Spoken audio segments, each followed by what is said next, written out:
Let's be the set. Get in tune.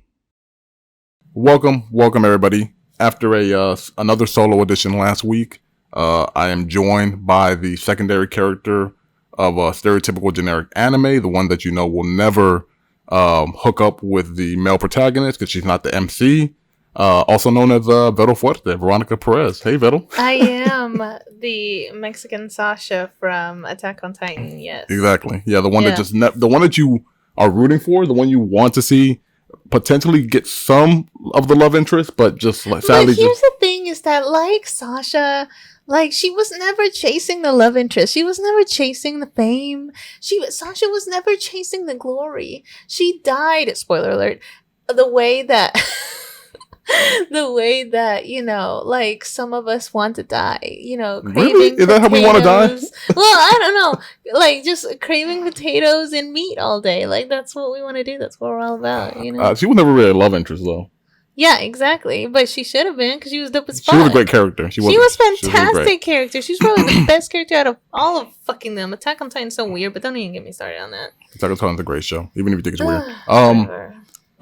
Do you want to explain your getup right now, or do you want to just go into the show first? I mean, you know what? Like, if this was a live right now, I'd be like, y'all guys go ahead and type in the comments what the fuck y'all think I am. But I'm gonna tell you right now, if y'all don't get it, y'all are lame. Because this is obviously, and I'm like capital O, obviously. This is obviously an homage to Little Kim from the Crushing You video when she had all the colorful get up. Yeah, close. This is obviously my homage to the Mexican Coraline. That you are the Mexican Coraline. Yeah, that I am the Mexican Coraline. It's my homage to regular Coraline and amping her up by being Mexican. I mean, at this point, she can't get any better. I mean, yeah. No, I do appreciate your variety to the show today. Yeah. Especially, when it comes to the visual elements, it's always very much appreciated. Yeah, well, I mean, I figure, you know what? It's the last show that I'm going to be on here before the big Hallows Eve. So, and you know what? I was actually thinking about doing the get up with, like you had said earlier, like the raincoat. The raincoat, the classic, the classic recognizable raincoat from the Coraline. But you know what? Just like Coraline herself, I wanted to go out a little bit off the beaten path and do the star sweatshirt. Because I always thought that was really bomb as a kid, and I always wanted one. And I got one now, so dreams do come true. Do you know what the whole best girl thing is when it comes to anime? No. So it's kind of like what I alluded to earlier with you being the secondary character. So within anime, there's, especially when it comes to harems, there's what's a harem again? Explain that to me. Where it's usually a male protagonist and a bunch of girls. Yeah. And he'll eventually end up with one. You can usually tell which one he's going to end up with by the end. But when it comes to... Is Rent a Girlfriend a harem? Yeah. Yeah, it is. Yeah. Continue. But best girls, essentially what it sounds like is the anime community, the fandom saying that, hey, from this show, out of these 4 girls, or however many, that is best girl. And everybody has their best girl. Oh, yeah. Okay, so here's a question. Then, in your guys' warped up labeling hierarchy, what is the difference between best girl and pick me girls? I mean, pick me girls don't really apply to anime, but do you still want me to just? I think that it would kind of overlap in some way, right? I feel like pick me girls are definitely in anime, but it's never a subject that really gets brought up as them being a pick me. I don't know, because you have tsunderes, you have yanderes, you have so many things within so a tsundere is the girl that's always mean, but deep down inside she's a sweetheart. So she's Helga. the Helga Pataki of the world. So tsunderes have been part of anime for forever, right? Mm-hmm. For decades. Mm-hmm. Yanderes are the sweet girls who are low-key insane. Okay. Yeah. I thought you were going to say the Hinatas of the world, but Hinata's not insane. Yeah. No. They're sweet on the outside, but as soon as something goes awry, they snap and they want to murder everybody else. Yandere. So yeah, you have all that stuff. Like I said, pick-me's don't really, they exist. Which one would you label Coraline as? Neither. I guess best girl. I guess, yeah. I mean, she's the only one. She's the only girl. Yeah, so she's the only girl, yeah. Okay. All right. Well, whatever. You learn something new every day. Yeah. I will not apply that to my life in any way whatsoever. But it's like Clannad. Anybody ever seen Clannad? Nagisa is obviously best girl. Some people will say Tomoyo, but I'm getting off course right now. Mm-hmm. Okay. Anyway. So, Vettel, this is your week. What do you have in store for me today? Okay, so I took in order to prep for this episode, I went ahead and I prepped, I went ahead and took a journey to everyone's favorite Trader Joe's to buy some basic bitch shit. Mm-hmm. And so strolling along the aisles trying to figure out what the heck I wanted to do for the show, I ran across like what could be more basic. Well, actually it's not just like basic white girl stuff. It's like basic white people things in general. But okay. So, hold on. Mm-hmm. What we have here is flavored ale. Now, stouts, ale. Now, I'm really bad about like telling the difference between stouts and IPA and blonde y todo eso. So, but all of these are particularly Halloween flavored, and with each of them, as per usual, there comes a question, and that Mexicano must answer ruthlessly. So, You gotta have me drinking on the podcast. yeah, Really? yeah, but let's hope your mom don't watch. I'm a good boy, man. Yeah, What you doing? okay. All right. So the first one up here, I should have made you pick it, is Marty's Little Monsters. Well, this is the brand, right? And this is from Trader Joe's. This one's called Gummy Ghost. So, and now look at this. The can is so cute. Look, okay, so on the back, there's like this ghost here, like, and he's like in prison or getting his like mugshot or whatever. It's so cute. I like the design on the can. Right. And look, there's a little pink bird. Oh my, doesn't she look like she would have the personality of Tina? Maybe. I don't know. Okay, so anyway, so this one, it says it's Gummy Ghost, and the flavor itself is strawberry cream sour. So I got this one because I remember you saying that you like sours, but I don't know how strawberry cream would vent out. So we're gonna see a 6% alcohol. So open it up. I'm gonna hate this. They're warm, and this is beer. I'm sorry. Oh my god! I'm sorry. Man. I should. You know what? I should have put them in the fridge when I first got in. I'm gonna die. You're gonna be fine. Do it for the pod, to bro. me, I'm not the biggest fan of beer to begin with, and for it to like not be ice cold. Do you want me to get you ice? No, it's fine. Are you sure? I'm not gonna drink all this, obviously. Yeah. It doesn't smell bad. What's It's it a sour smell like? though. Looks sour. That's It what she smells said. like a sour. Okay. I don't know what sour smell like, but okay. Like sour. Okay. Like a sour. Think of like sour worms and like how the So bag what's smells. it? Strawberry cream sour? Yeah, Okay. sour cream sour for. Okay, take a sip and then tell us what you think, and then I'll read you the random card I put underneath there because I don't know what it is. Don't smack so hard into the mic. Damn. I'm sorry. It's sour. Oh, Suki. But see, like you took a second drink. It's good. I mean, I like sours, so it's good though. Right? Yeah, it's not bad at all. I like this. Yeah, it's good. Yeah, I don't hate it at all. Marty's Little Monsters, you guys. It's crazy. Everywhere where Trader Joe's is sold. It's crazy. I bought some sours today. I don't know if you noticed. No, I didn't. Yeah, I got it over there. I really like this.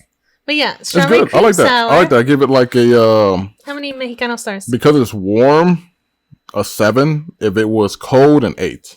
Yeah. That's pretty high ratings. Mm-hmm. Okay, all right. All right. So the question is, what ethnicity were you confused for growing up?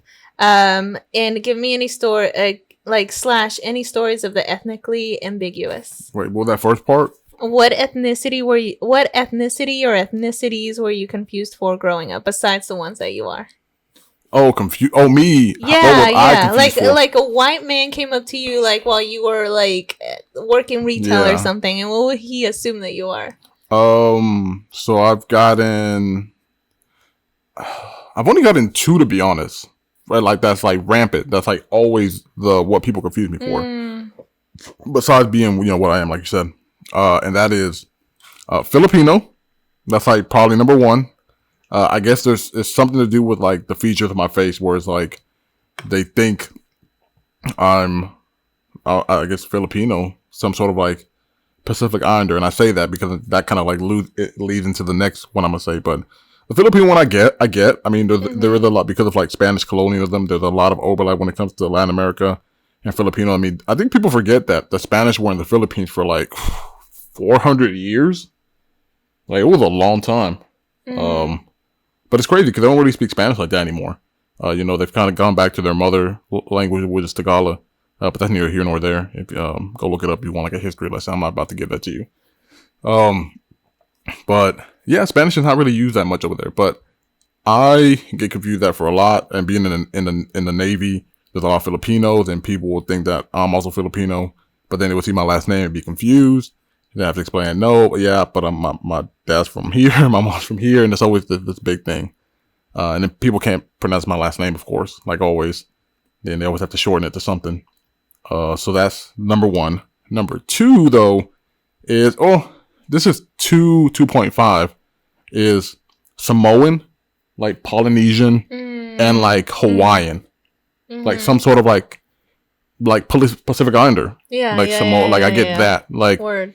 the last time, like I remember, what was it? It was like, this maybe happened like 6 months ago, where somebody was like, like literally like somebody, I don't know how we got to talking at the store, but like it looks like you're from whatever At the store. What store was this? Central Market. Yeah. What was it? The cashier or some shit? No, it was just some lady in the aisle. Because I helped her with like she asked and she just randomly said, "You know what you look like, young lady?" You know what she said? She said, "You look like wherever The Rock is from, like those people." Yeah, I'm just like, was this lady white? Yeah. She was like a 40-something-year-old lady. What is it with white people that like to literally like spin like some sort of like inner Rolodex and just try to guess what the hell we are? Because like The Rock is half Samoan, half black. Yes. Uh-huh. And I think that's what she was alluding to. She's like, wherever The Rock is from. I'm like, oh, okay. You think The Rock is allowed to say the N-word? Yeah, he is. Oh, okay. Yeah, all he right, is. go on. Yeah, so that's what it is. Like some sort of Pacific Islander for the most part, whether it be Hawaiian, some sort of Polynesian, Filipino. That's what it is. Interesting. Do you remember the first time that you got confused for something outside of your race or ethnicity? Like it doesn't stand out for you at all? No, not growing up. I think it happened once I was like in the military. Like once I became like 18. I can't remember it happening like in Tyler, and being in Texas for most of my life. Like people see you. Somebody. I mean, that's another thing too. Is that like you have to factor in exactly like where we live and where we grew up on. Like the fact that like both of us basically spent most of our lives in East Texas means that like we were constantly surrounded by like white people that felt entitled to ask really invasive ass questions for no fucking reason. Yeah, but for the most part, at least for me, it wasn't even a matter of asking. It was just like, you're Mexican, you know? Cause, what do you mean? Because you look a certain way, so you have to be Mexican. That's what's surrounded by. That you. is true. Yeah. That is for the most part. Like I bet you, like nobody ever like assumed they were Salvadoran. It was always they assumed that you were Mexican. Well, yeah, not. And I say that to say like somebody could be just a different shade of brown, be like, let's say Indian from like India and live like in Tyler, and somebody first assumption might be to think you're Mexican. Yeah, and that's just like because of the region that we're from. Yeah. I'm sure that if you live in other parts of the U.S., you're automatically assumed to be Puerto Rican or something. Yeah, like if you live in the East Coast or like maybe exactly. That's exactly what I was thinking. Like or Asian people that may live like in Texas, and people automatically think they're Chinese, but they may be some other from other country in Asia. So. Yeah, no, for me, I can definitely relate to a lot of that. For me, it was definitely always I got Hawaiian, I got Egyptian, and I got Brazilian. All by I thought it was Persian, not Egyptian. Oh yeah, I got Persian too, but I got all of those as well. Okay. Like it was like little old and it was definitely always little old white ladies and little old white men. And the first one I ever got, that was the one that tripped me out. So I was working at the bakery store, right? And I think I was working with like some sort of like supervisor or whatever that was going to watch us for a day and just to like see how we actually run the place and let our other boss know later on what she could do to improve to like run the place better. And he and I were having like this quiet moment of trying to like bake the French bread for the customers. And there was like a pause in the air, and he's like, so when your people came from Egypt, and I was like, I heard tire tracks in my head, Mexicano. I was like, the fuck? It was the first time anybody had just automatically assumed that I was something other than like just brown-skinned Mexican from around the border. And I was like, I don't even remember what I said at this point, but like the audacity of that is always insane. I'm like, how do you just jump to that? Right? Yes, how do you start off a sentence or a conversation? This boy didn't know me from nothing. Let me tell you. How do you just jump to just like not even the assumption, but the range of the assumption. Mm-hmm. That's what it is. I'm just like, wow. And how do you start off a sentence? So, when your people came from Egypt. Yeah.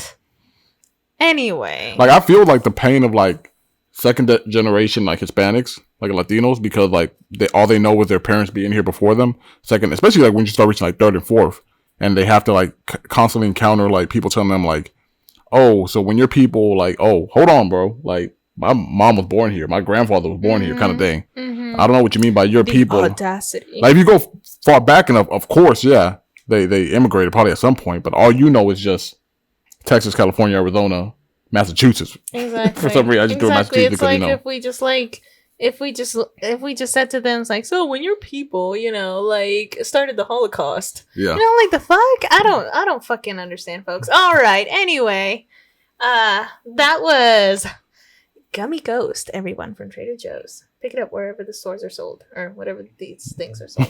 Wherever the stores. It's pretty good though. I'm not gonna lie. Okay. Next one. I don't know where you want to move this one at. Just put it back over there. Are you sure it's open? Yeah, it's not gonna spill. Just make sure you. Okay. Yeah. Okay. Okay, so this next one, I was really curious about this. So I tried to get all flavors that I knew that on some sort of level that you'd like. Maybe, possibly, even though they're cold, so my bad. All right, so this one is gonna be pretzel stout. So this one is a stout, and I know how much you hate stouts, but I know that you like pretzels, right? And this is a limited release peanut butter. I mean, stouts taste like chocolate coffee. So I mean, okay. I get why they're using this is peanut butter pretzel stout. And this one, let me see, the alcohol content is 6.5 alcohol, so mid-range. Yeah, I mean, stouts are usually a little bit higher in alcohol content. So, how much was the pink one? Did I say the pink one? I think it was 6 or 5. Yeah. Ooh, this one kind of exploded. And this one's fizzy. Okay, so you go ahead. Oh, God. Do it for the show, bro. Do it for the show. Do you hate it? Do you hate it? Do you hate me? Yeah. You hate it? You hate me? I don't hate you. I just don't like that. What's it taste like? It's like peanut butter coffee, but it's not like good.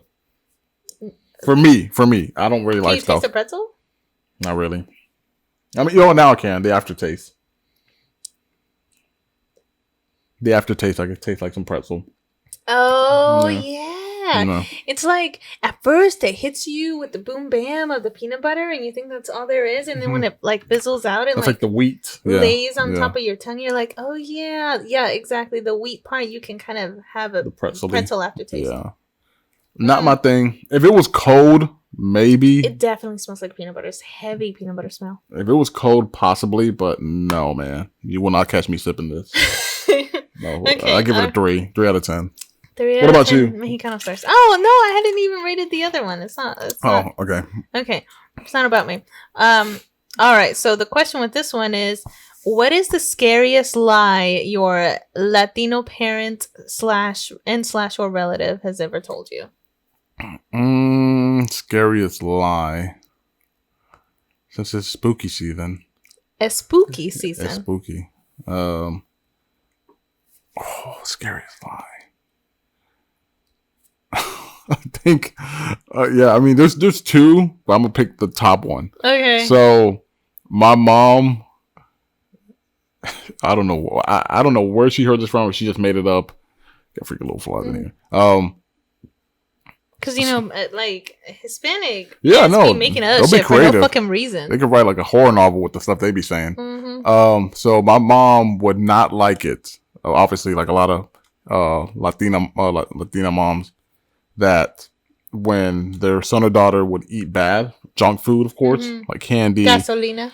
Yeah, sabritas, chucheria, what they call My mom called it gasolina. I want to call it chucheria. Like... I never heard of that one. That's funny. Like, hot Cheetos, of course, just candy, just all the stuff, like sodas.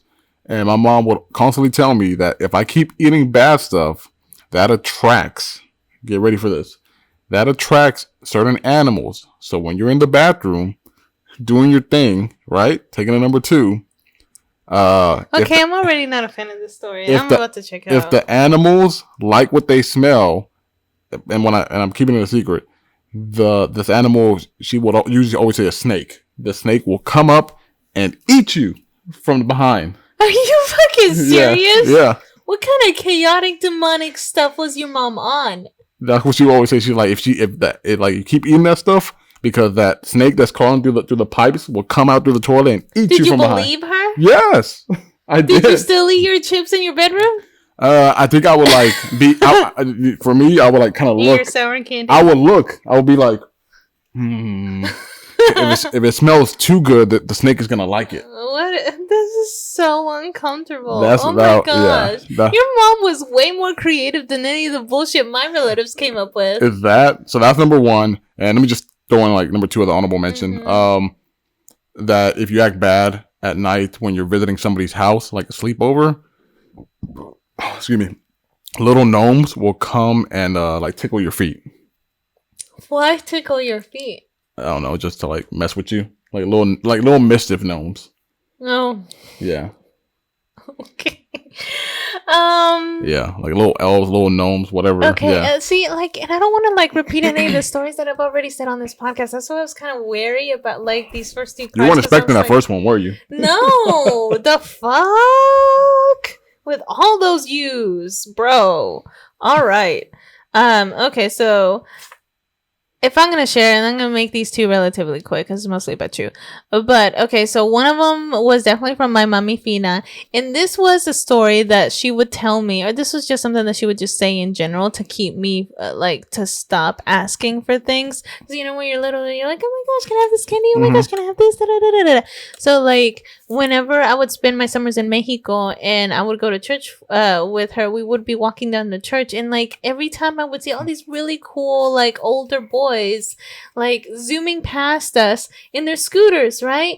And then like I started asking her, I was like, Mommy Fina, I want a scooter, and I would keep telling her this over and over in Spanish. And one day she just whipped around and she said, you can't have scooters. And I'm like, why not? She's like, because scooters are from the devil.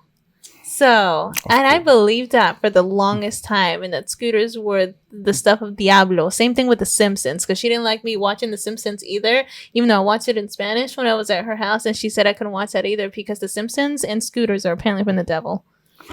The Satan scooter, can you imagine that? Uh-huh. All red scooter. Satanic scooters, man. Satanic scooter. Satanic Simpsons. Mm-hmm. It all relates. It all starts with an S. Yeah, so like that's my own little thing. So because of that, you avoided scooters when you I were a child. avoided anything with wheels, man. I still don't know how to properly roller skate. So yeah, ride a bike. It's been a minute. So You never forget. It's been a minute. I mean, that's what they say, but do you? Yeah, you don't. Still ride a bike all day.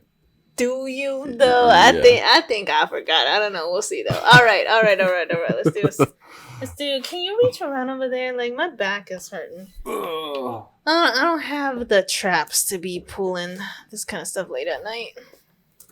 Okay. All right. So next, look at the badass. Like, I hope you guys can see like this really badass depiction Let me see. of What is it? the Teenage Mutant Ninja Turtle, but I can't. It doesn't have the bandana on. It's like zombie. It is, but look, he doesn't have the bandana on, maybe for copyright reasons. Possibly, so you can't tell if it's like Donatello or Shell Raphael, or don't read the labels. Y todo eso, you know? Shell Shock. That's what it's called. Shell Shock. Who handed this? This is Shredder. Yeah, it's Shredder's hand. Yeah, that's for copyright. That's Raphael because he has the things. Like, I can't the nunchucks? No. Oh, no, the little spade spear things. Yeah. Oh, yeah, you right. Who's the guy in front of him with... Shredder. Yeah, that's right. Okay. Yeah, but his bandana's not here. Can they do that? Is that copyright? Probably for copyright. That's probably why. Yeah, okay. So, anywhoosies, this is a really badass can of something that's called Shell Shock. Again, all gotten from Trader Joe's. And this one is an Imperial Stout with pecans. Yes, it's pronounced pecans. Fudge, caramel, and vanilla. Now, this one is super dangerous, folks, because this is 10% alcohol content. Why'd you get another stout? So, I'm sorry, it looked interesting. I was just really judging it by the flavors and by the can, okay? Don't be hating on me. All right, shit. Open it and tell me what you fucking think. Always with the cursing, man. This is a family-friendly show. Is it? Yeah. Since when we've been... Every time we come up with topics, you're always the one to steer into something sexual. That's you. No, what are you talking about? Imperial Stout. Yeah.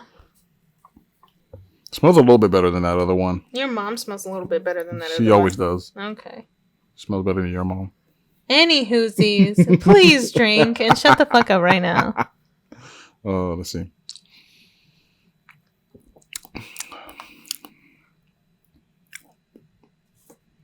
Nah. You hate it? Yeah. You hate it with all your heart and soul? I'd probably give it like one more. If that other one was a 3, this is the 4. So it's still not good. But I could tolerate a little bit more. Let me see. But the can is cool, right? Yeah. On a scale of 1 to 10, how cool is the can? Like an 8.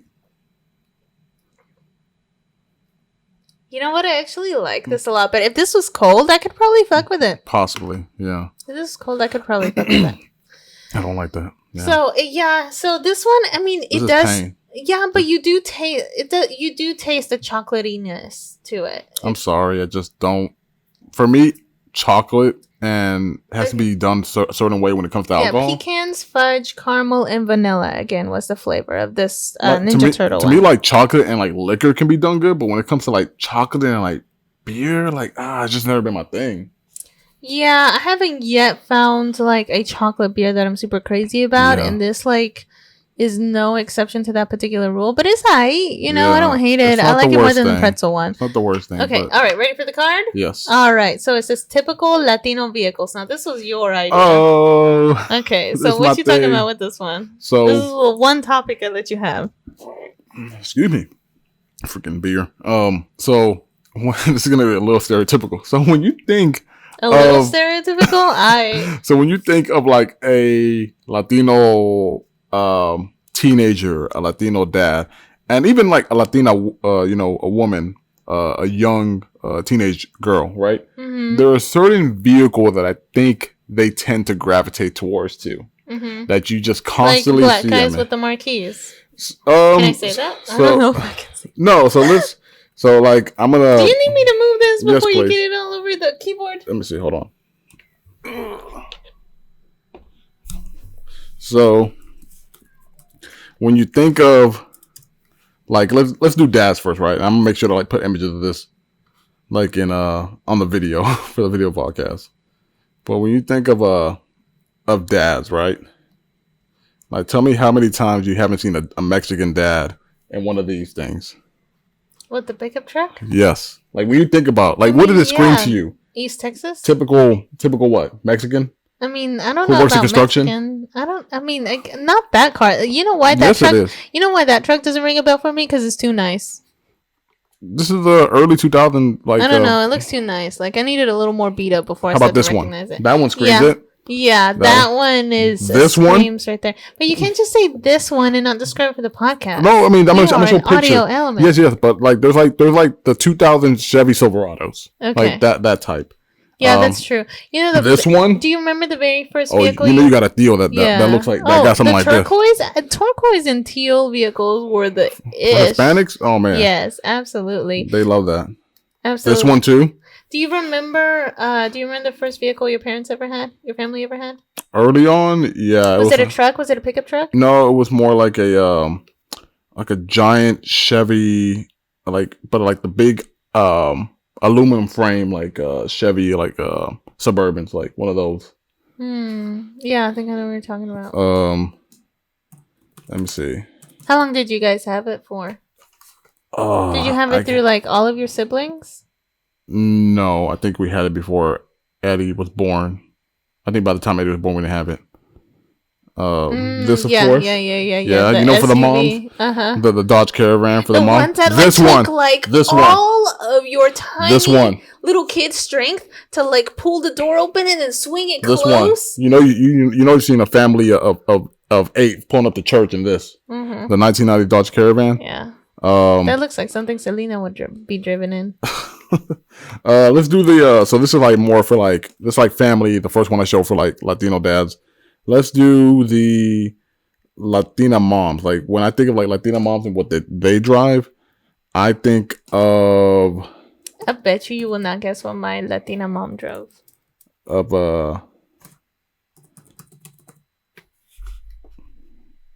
I want to say this because I feel like I've seen a lot of Latina moms drive this. The Chevy Avalanche, like the orange one, a lot.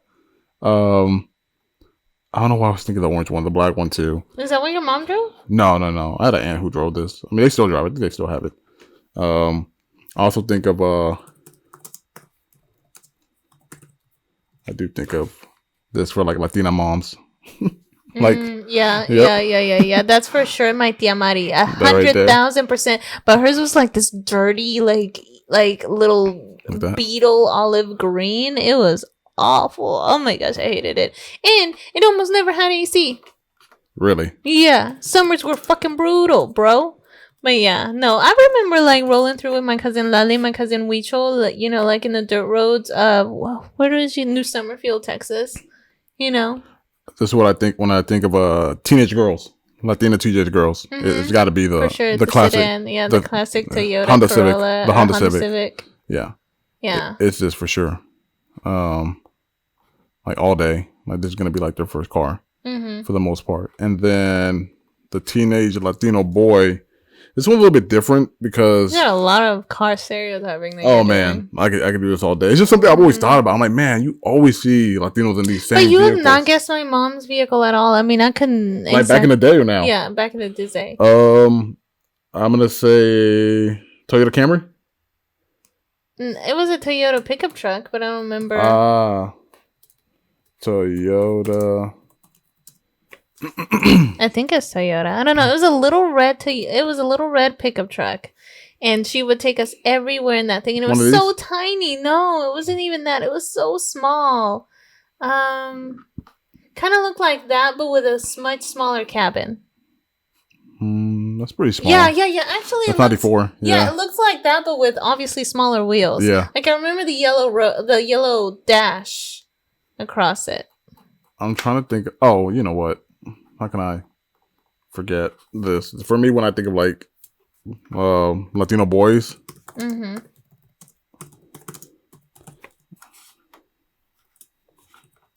I think of spelled it all wrong. This.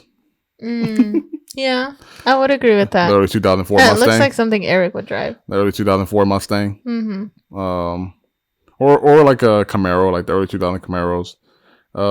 I don't know what it's just like the early 2000 model, like late 90, early 2000 model is what it's like Hispanics tend to because they were gravitate cheaper, toward. they were more affordable. Because they understood the worth, the concept of the depreciation. It's right here. I knew I had a cousin who looked just like this. Oh yeah, and somebody in your family always had like that dirty green vehicle. The dirty green Mustang. Yes. Oh my gosh. Okay. So that's my stereotyping. Hispanic people. I know it's for laughs. Like people, if you know, essentially, If like you know somebody in your family who has Mr. Pusha, who has a car like this. Your Theo, your tia, your cousin who's been in and out of jail. Like one of them has it. True. They have. All right, and so reach around for the other one, Megan.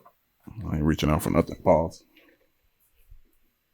Okay, all right. So this one I thought would be interesting. So this one is not like a super. I mean, it is still kind of fancy, kind of like quirky. So this one is best made beer. So this one is pickled beer, and it's of the flavor Blue Raz. So this is Blue Raz. I have avoided pickled these beer. You know how much I constantly avoid these. Why? I see them Why in the do store you all the avoid time. them? Because I picture the taste in my mind. I'm like, no, I don't want to try that. Why? Look, it's 6.7% alcohol. It's a Ricardo. I could taste something that's. You love sour candy. I think I've told people plenty of times my stance on alcohol. Most alcohol, if not all, is disgusting. I don't want to drink something that I can't enjoy. Oh my gosh! Please try me. Matches your hair. Yes, it matches Fiddle's hair. Please drink me. Oh, God. There you go. Go! Come on. I like Best Made pickles. I know you like pickles. You like sour candy. You gotta try it. Oh my God. Stop being a baby.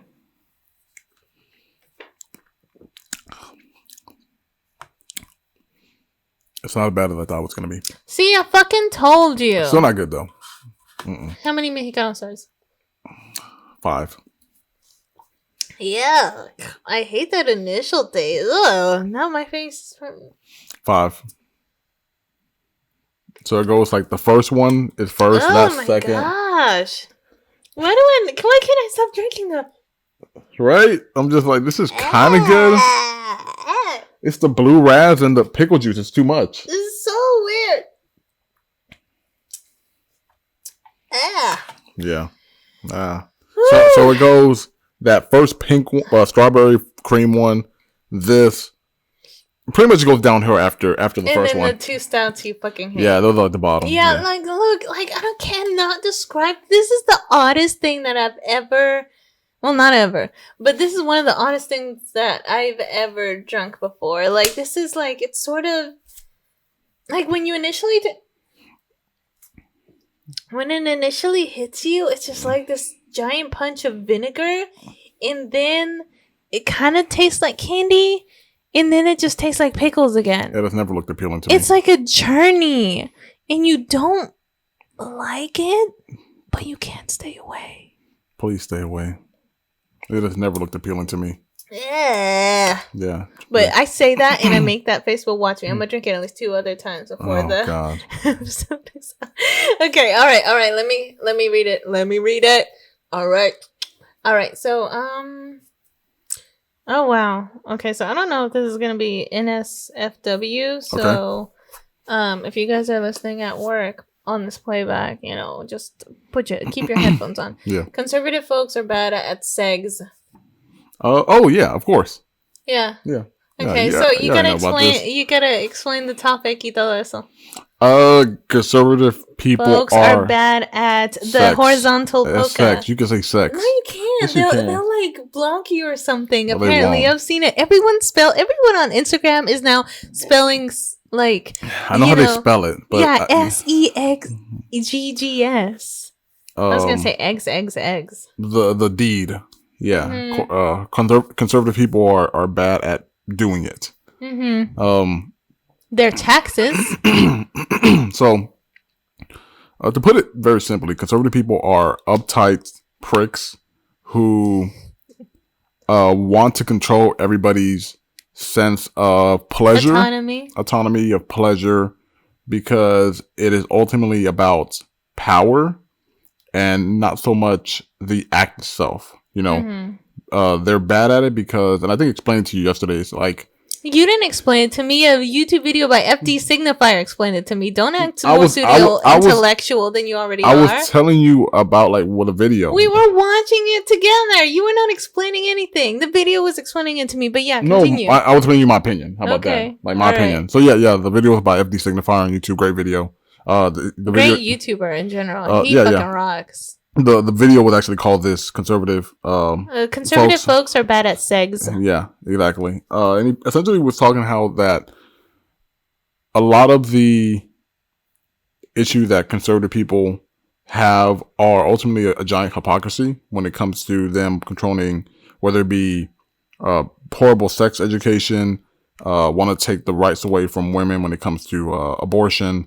It ultimately comes back to this giant source and soreness of hypocrisy across the board, because these people are generally doing the most freaky deaky ish out here when it comes to, and the most immoral ish out here también. Yeah, like claiming that they have they always play the superiority card, and the most pious, well restrained creatures are actually unleashed behind closed doors. Because ultimately when doing the nasty. Right, exactly, because they're so constrained and confined in their sexuality and what they would like to do, whether it be with other people or their spouse or significant other, that they unleash and go crazy and are in these, eyes wide shut sex parties and domination.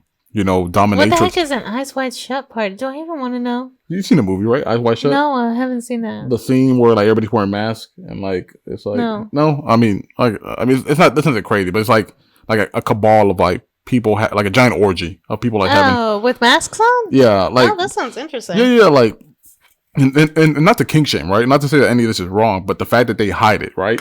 The fact that they're hiding the fact that they like being whipped and and choked. Just come out with a baby. Yeah, exactly. Or that they like men.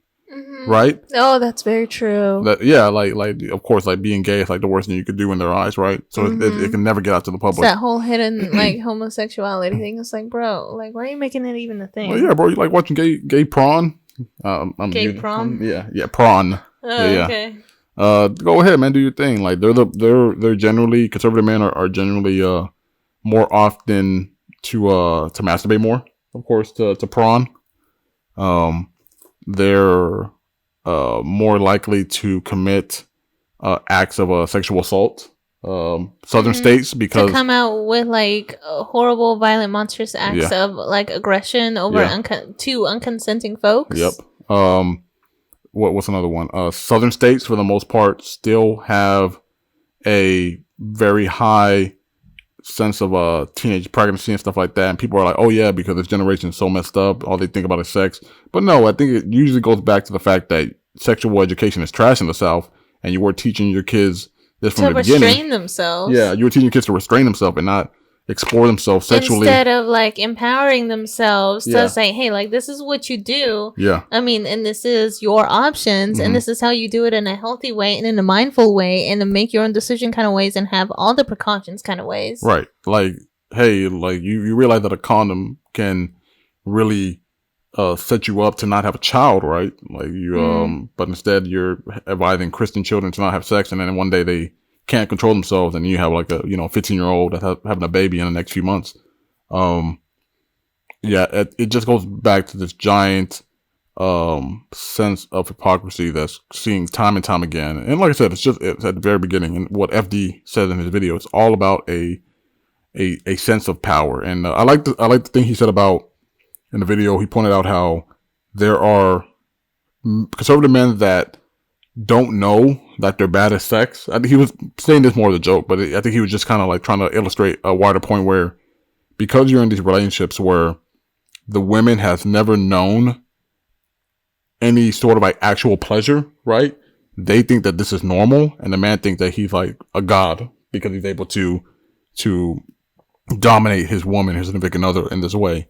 Where in reality, he's never learned how to properly eat a box, how to properly bring a woman to orgasm, right?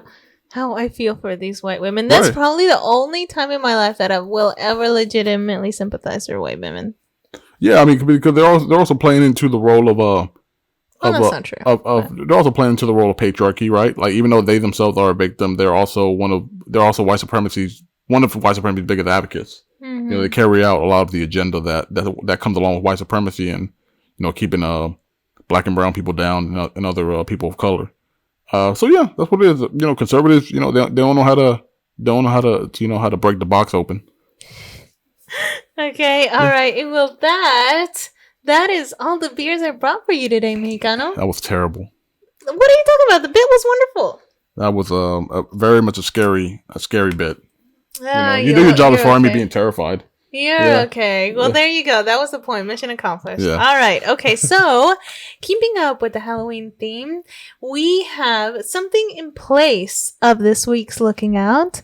What I have for you, Mexicano. But I have a glow. Well, that's okay. It can be bumped over. Okay. I'm producing this episode. Okay. All right. So, what we have... Oh, no. Wrong card. Yes. What we have in place of glow this week is I have a game for you. So basically, this game is called Name That Halloween Special. Do you have a glow? No, I don't have a glow because a glow is not for this week. We're doing this. Okay? All right, so name the Halloween special. So the point of it is that I go ahead and I name off a monster, and you have to tell me what show that monster is from. And it's all gonna be like back from like shows that we've seen before. So what show that monster is from, and what episode it's from, and describe the plot of the episode, and you get a point. All right. Okay. So. Okay, all right. So, ready and go. Okay, so the first monster is evil cyborg plus evil cupcakes.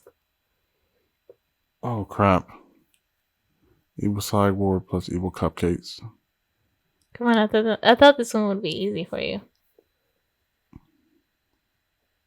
5. Oh crap. 4. 3, 2, 1. Phil of the future. It's when That's like right. it's when Debbie. Yes, when Debbie turns into an evil cyborg and like feeds everyone those evil cupcakes. Yes. Okay. All right. All right. Headless Cabby. Hey Arnold. Okay. What episode is it? What happens? They Arrow. Who was it? Arnold, the one telling the story about the Headless Cabby in the beginning. How this woman got a ride. She turned out to be the evil witch. His head came off, and then they go to the actual park where it happened, and they start encountering things that. Yeah. Right. Okay. All right. Yeah. Hash slinging slasher. SpongeBob. They start the knife shift because Mr. Krabs is a greedy piece of shit. They have to stay there. Then Squidward tries to like scare SpongeBob by the hash slinging slasher story. The phone will ring. There'll be nobody there. Slowly approaches the counter. The walls will ooze green slime. All that stuff. Okay. All right. Let's see. Talking Emily Dickinson trophy. The episode of Hey Arnold where Phoebe cheats on the her spelling bee, right? Yes. Yeah, and then she gets the Emily Dickinson trophy for winning it, and then starts talking to her in her sleep. She gets freaked out, and then she has to like return it. Okay, all right. Teenagers that turn into cows. Oh, that's a Raven episode where they make this stew because they want like the best Halloween costume, and like for everybody to like pay attention to them at the Halloween party, but instead, that no meat vegan thing that Chelsea Button has falls into the stew, and then they turn the cows. Okay, you finally picking up. All right, next one. Superpowers that you get from eating your dad's nasty snacks. Oh, that's the Proud Family one where Penny eats the nasty snacks, and she gets superpowers, and then she has to go to like the little Romeo show. But in the meanwhile, do you remember the dance they did at the end? Bounce with me, left that to the right, was right so to the right. fucking dope. Oh my god. Okay, left to the right to the left. I need to rewatch that episode. But at the meantime, at the house, Oscar and Trudy are dealing with like that ghost that came back. They used to live there. Yep. All right. Yep. Okay. Last one. Metal bracelet that covers your body in metal every time you lie. Oh crap. Oh, every time you lie. It's a bracelet, and every time you told a fib, it would cover your body in metal. Was this Timmy Turner? 5. Was Fairly Odd Parents? 4. 3. I feel like I know this. I just can't remember what it is right now. It's Kim Possible. Oh my god. Yeah, it's Kim Possible. Yeah, I'm about to say like. And so she got the bracelet stuck on her, and every time she would tell a lie, it would cover her body in metal. And then people thought she was like a mummy. Yes. Like, at one point. Yeah. I was like Kim Possible crossed my mind for a second, and then I was like, Fairly Odd Parents. I'm like, what? Yeah. All right, and that was Name That Halloween Special. All right, and that, my friends, mi amigos, mi amores, concludes this year's Halloween special of ILS. Well, the only one that matters because I'm going to be here next week. So, all right, well, that was it. Take us out, Mexicano. So yeah, that was it. I appreciate everybody for joining us on this spooky special episode of ILS this year. Like always, find us on all our socials. Vettel may or may not see it, but of course you can always DM her, shout her out. ILS everywhere, Element Spanglish on Facebook, on Twitter, Mexican_Natsu, Vettel Fuerte_ everywhere. Just search us. Spotify, Apple Podcasts, wherever you may listen to podcasts. YouTube channel. Yeah, YouTube channel for the video podcast. We're everywhere. Just search. It's not hard to find us, what I'm saying. Okay? So till next time, we appreciate y'all, and we'll see you soon. We out.